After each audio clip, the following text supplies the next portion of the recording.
Hello viewers, welcome to one more edition of MinerCare Positive Life series. In this series, we go to different people who are authority figures and we try to know about a subject from them. Today, it's a little different. Today, we have come a little away from those authority figures.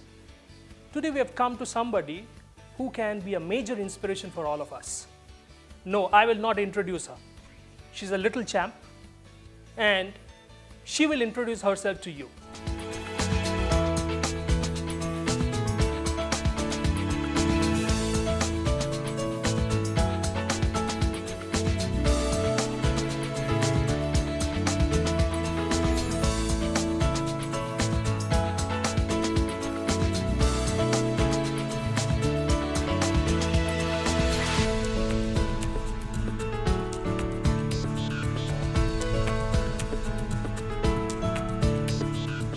My name is Manasangni Chaudhary. I live in Baraud, Bagpat, Uttar Pradesh. You are a little girl. You are 10 years old, right? Yes. So at this age, people would expect a little girl like you to play with dolls, to be with the mother, learning things about life. How are you into environment? मेरे को environment से love बचपन से है.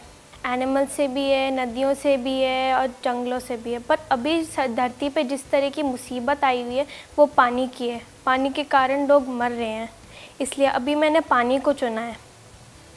तो बेटा आपको पता है इंडिया में 1/3 of all the districts have drought. तो आपका जो ये पानी के ऊपर काम करना is perfectly right. But how did you get this energy?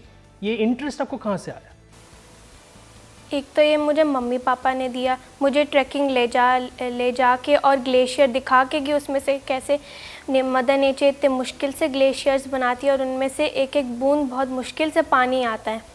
तो आप कितने सारे ट्रैकिंग गए हो? अभी हम कंचनजंगा बेस कैंप पे गए थे और हमने नेशनल रिकॉर्ड भी बनाया है और हमने भी वहाँ देखा था कि ग्लेशियर्स भी हमारे सामने थे. What was the national record? अभी तक जो यंगेस्ट है जिसने कंचनजंगा बेस कैंप किया है वो 22 इयर्स ओल्ड है. ओके. और आपको वहाँ पे क्या सीखने को मिला? एक तो हमने वहाँ पे बायोडाइवर्सिटी सीखी, ह्यूमस सीखी कि जो सूखे पत्ते नीचे ज़मीन पे गिर जाते हैं वो सॉइल को खा के अपना वेस्ट छोड़ते हैं और उसी से बायोडाइवर्सिटी होती है. बायोडाइवर्सिटी का मतलब है एक ही जगह पे बहुत अलग अलग तरह के पौधे विच इज़ गुड. उसका ऑपोजिट होता है बायो सिंगुलैरिटी, मतलब एक ही जगह पे एक ही जगह के प्लांट्स. और आजकल किसान गलती कर रहा है, वो एक ही जगह पे शुगर कैन लगाते जा रहे हैं जो रिवर्स को भी ख़राब कर रहा है. शुगर मिल कैसे? वो अपने जो वेस्ट मटेरियल होता है वो पानी में फेंक देते हैं जो बहुत जहरीले होते हैं और वो नदियों को गंदा भी कर देते हैं. इसलिए मैं ये गांव जाके बच्चों को भी सिखाऊंगी कि ये चीनी नहीं खानी चाहिए. और मैंने ये भी अपना मिशन चलाया, चीनी कम चीनी बंद. तो ये जो मिशन आप चला रहे हो, बच्चे को आप सिखाना चाहते हो, तो ये कैसे करोगे आप? How will you do it? मैं गांव जाके जाऊंगी और बच्चों को इकट्ठा करके सिखाऊंगी. और मैं 5 मई को बहुत सारे बच्चों के साथ जंतर मंतर पे जाऊंगी और प्रेसिडेंट से रिक्वेस्ट करूंगी कि हमारे जो जौहर तालाब है जिसके ऊपर बिल्डिंग्स बना दी गई हैं उसे हटाए, ताकि जो ऊपर से रेन आती है वो फिर से धरती के पेट में चले जाए, एक्यूफर में चली जाए, ताकि क्रॉप्स को भी पानी मिलता रहे. Manasangni, you have been nominated as a brand ambassador for Hindon river rejuvenation project. उसके बारे में कुछ बताइए प्लीज़.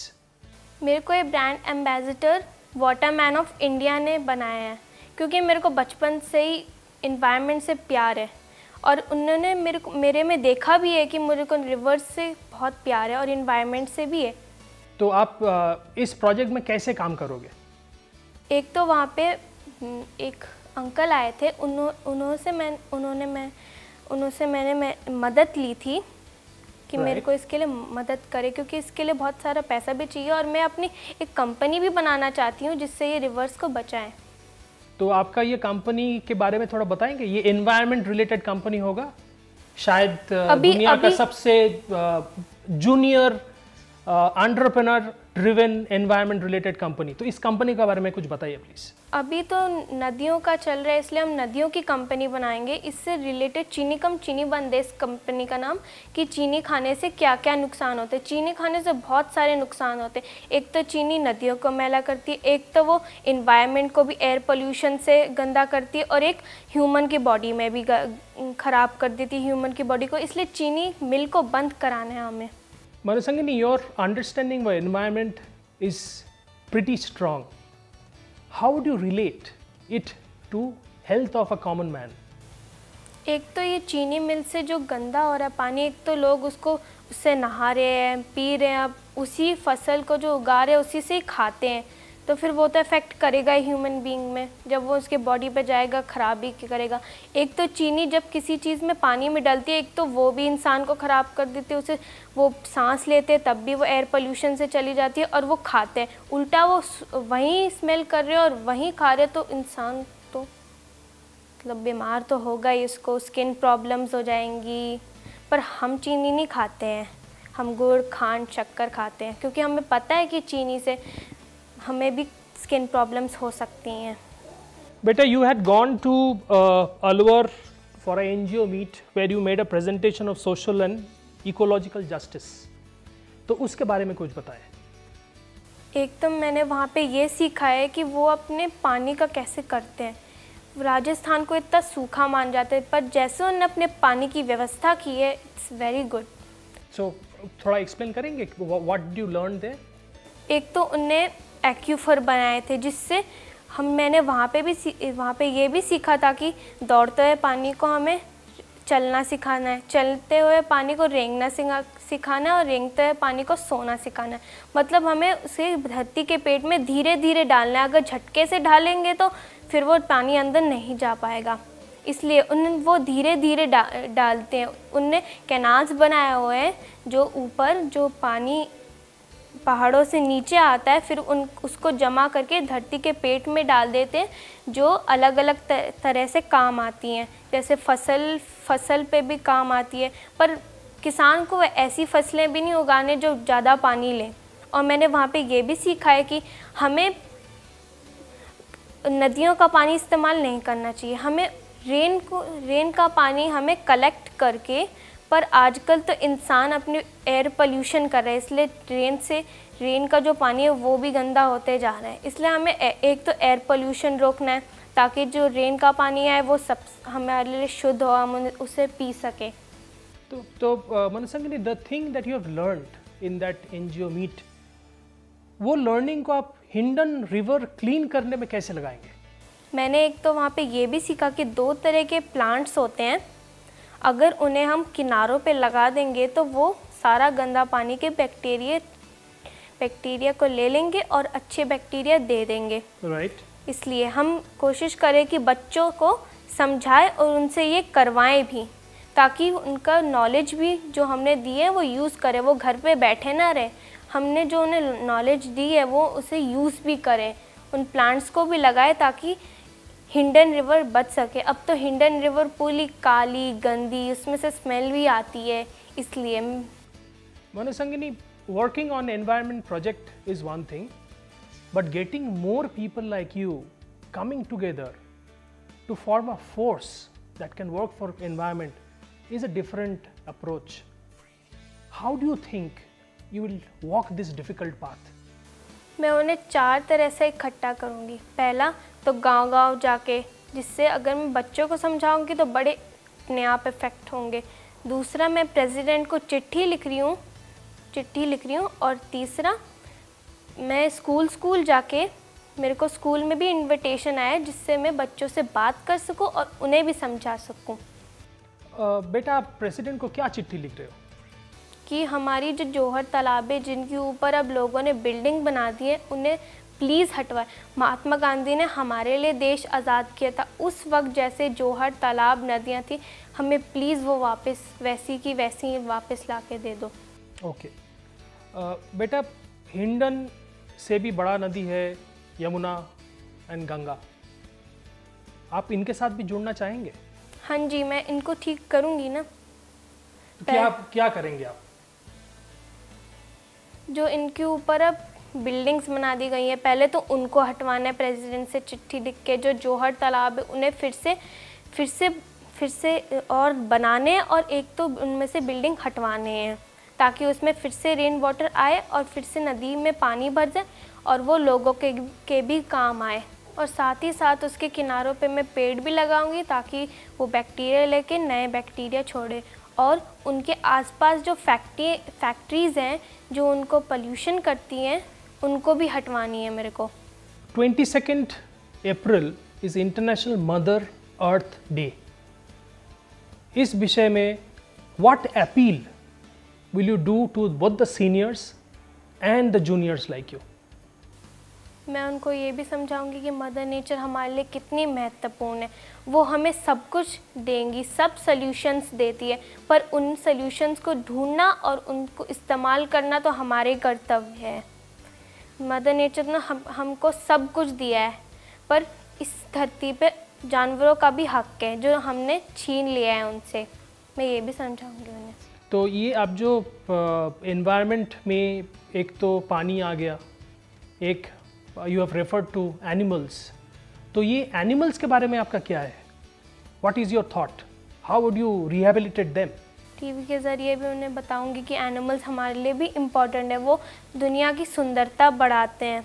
वो एक दूसरे को खा के मदर नेचर का साइकिल भी थमा के रखते हैं। They are important for us. Manisangini, you have said a lot of things about what you intend to do. As a last question, how do you appeal to all the seniors and juniors like you so that they can hear you and they can also get into some action related to environment?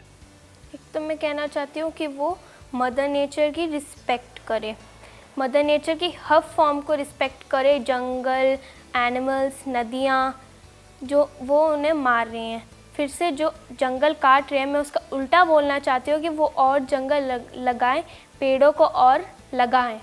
कि मैं बच्चों को एक और संदेश देना चाहूँगी कि वो अपने आप को छोटा ना माने, ना तो वो अपने आप को अकेला माने। वो किसी और का इंतज़ार भी ना करें। उसी समय जितने भी आपकी उम्र है, आप उसी समय इन्वायरमेंट को बचाओ और अपने आप को कभी अकेला मत समझो। Viewers, that was Manasangani Chaudhary for you on the occasion of International Mother Earth Day. She could have been the best ambassador for all of us. But a girl 10 years old with so much of understanding, so much of passion for environment is just not her. She has gone through a grooming from her childhood. Her parents have played a critical role. Let's hear the father speak to us briefly of how he has inculcated this culture of environment in his little kid. Mr. Chaudhary, you have an amazing child. Although she was a little hesitant in front of the camera, possibly this was the first time, but we could understand that she has started viewing the world in a very different light. And I think you and your wife had a very critical role to play. Could you please highlight on the nurturing that you do for her? So one of the principles I would like to highlight here is that we believe in nurture being close to nature. So at a very early age, Manisha, my wife, played a role in identifying the passion for each of our children and what makes them tick. In line with that passion, then we gave ample opportunities for children to go close to nature and then learn things practically rather than learning through classroom. So one of the examples I'd like to share in light of that is every year we take some difficult trek up in the mountains. For example, this year in the month of March, we went to Kanchenjunga Base Camp. And children as young as 10 years, 11 years and 6 years, that's the age of our 3 children, they successfully hoisted the tricolor at 16,300 feet, bearing temperatures as low as minus 12 degrees and staying in the tents on the snow. Right. Apart from, challenging their physical and mental limits, which this trek made them do, they also learnt a lot about biodiversity, how glaciers are formed, how rivers are formed, and how much hard work nature puts into actually giving rise to these water bodies. So for us, that has been the philosophy that let your children bloom in line with their passions. let them be up close to nature, let them become robust mentally and physically, and also draw a lot of learnings for their life from that experience. Right. Other than schooling, do you think the current schooling system is good for kids in terms of making them much more perceptible to the environment around? I would not say entirely, but we see some positive changes coming in the schooling system of late. For example, there's a general focus on making children aware as citizens of the earth, making them aware about social issues as well as ecological issues. But where it falls short, in my opinion, is the fact that there's too much focus on classroom training, and there is too much focus on actually just paying lip service to some of these awareness. For example, on Mother Earth Day today, 90% of these schools would be having some or the other kind of a elocution contest or a drawing contest. But that's not enough. Right. So from that point of view, I think school system needs to do a lot more. Mr. Chaudhary, I would like you to give a message to all the parents so that there are more kids like your kid who are there to champion Mother Earth. First message is get your children out of a safe hold of a house. Don't overprotect them. Expose them to risks. Second is understand what makes them tick. Every child has a passion, and by the age of 9 or 10, it's pretty easy to identify what that passion is. Third is then don't allow the school system or the social acceptance parameters to interfere with the passions of a child. If you can do just these three simple things, I think parents have done their job. Mr. Chaudhary, on behalf of my viewers, I really appreciate the time you gave us. It was amazing to meet your daughter. We sincerely hope that she grows to be a champ for Mother Earth, and starting with Hindan, I think she should get into Yamuna and Ganga, and I hope India sees a new champion in Manasangini. Thank you so much. It's been an honor talking to you, and we hope so too. Thank you.